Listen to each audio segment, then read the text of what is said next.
Hi there, you may be wondering what office politics is. Here is a definition.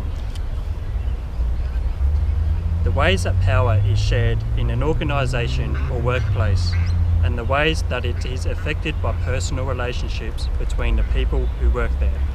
Are you confused? Let's explain it in simpler terms.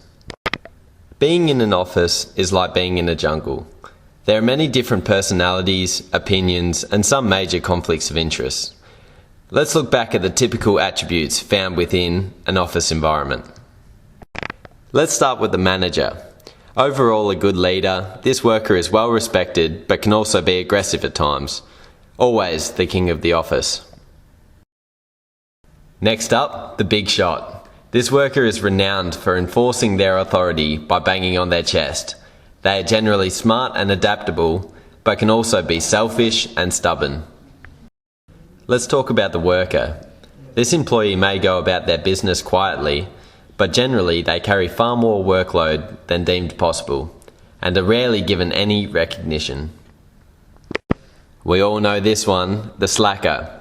Everything's hard. They lack energy and communication skills, and often can be found napping under their desk. Then there's the socialite. Cheery, excitable, and full of spirit. They sniff around everyone's business, but overall can be quite clueless. So let's look back at the definition of office politics.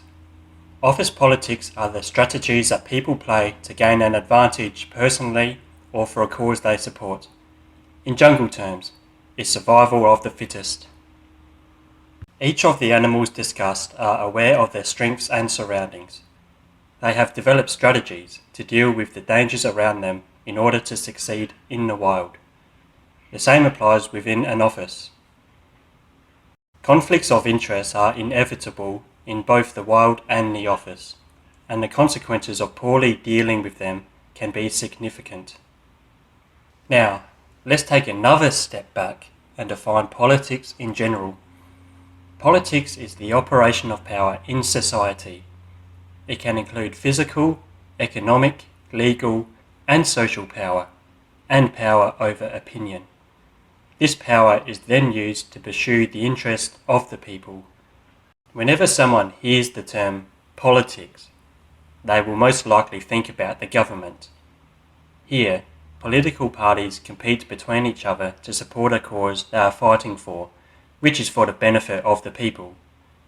Furthermore, most politicians and their parties will use backstabbing and lying tricks to weaken the competition within their own party for their own success.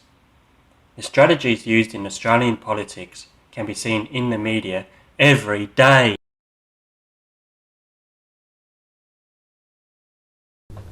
Bad office politics. The practice of bad office politics involves inordinate amount of unproductive time being spent determining strategies to further your career.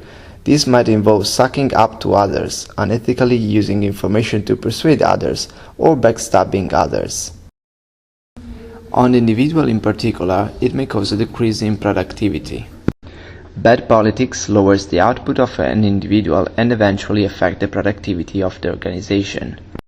For example, if they do not take responsibility for their own work, their co-workers will consequently suffer. Bad office politics fosters divisiveness in the workplace. Individuals find it difficult to confide in any of their fellow workers as they do not trust them. It impacts on the morale of workers. Even serious employees lose interest in work and go to the office just for the sake of it. Employees feel demotivated when they are not rewarded suitably. Moreover, there is favoritism, backstabbing, self-interest, and so on. More bad office politics leads to destructive behavior that benefits no one. Good office politics, it means spending time with people at all levels of the organization, finding out what makes them tick, giving support to their goals, and using their own power of persuasion to contribute to situations where everyone gets to win.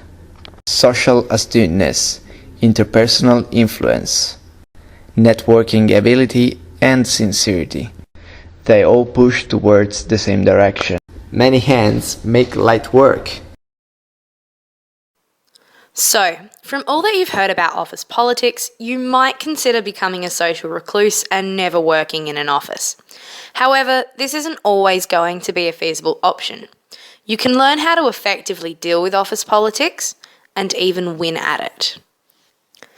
The first thing you will need in the office is survival instincts. Without these, you could find yourself in dire circumstances. Survival in a jungle is reliant on using every tool you have available, and the same is true in the office. The best political operators are not the loudest, but those who are aware, observant, and adaptable. The first and most important instinct is awareness of yourself and others.